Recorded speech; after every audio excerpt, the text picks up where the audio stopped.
நத்தம் அருகே வத்திப்பட்டியில் எலக்ட்ரிக் கடை தீ விபத்து. 1 மணி நேரம் போராடி தீயை அணைத்த தீயணைப்புத் துறையினர்.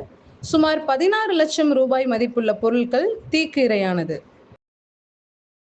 திண்டுக்கல் மாவட்டம் நத்தம் அருகே வத்திப்பட்டியில் செல்வம் என்ற சாமிநாதன் என்பவருக்கு சொந்தமான எலக்ட்ரிக் கடை உள்ளது. நேற்றிரவு கடையை அடைத்துவிட்டு சென்று விட்டார். இதைத் தொடர்ந்து இன்று அதிகாலை கடைக்குள் இருந்து தீப்பற்றி எரிந்துள்ளது. இது குறித்து நத்தம் தீயணைப்பு மற்றும் மீட்பு பணிகள் துறைக்கு தகவல் தெரிவித்தனர்.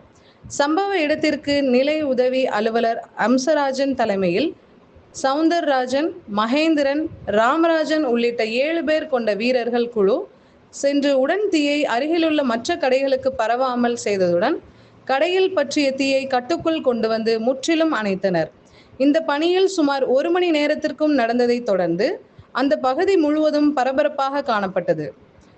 இந்த கடையில் இருந்த சுமார் 16 லட்சத்திற்கும் அதிகமான மதிப்பிலான எலக்ட்ரிக் பொருட்கள் சேதமடைந்ததாக கூறப்படுகிறது. இந்த தீ விபத்து மின் கசிவு காரணம் என கூறப்படுகிறது.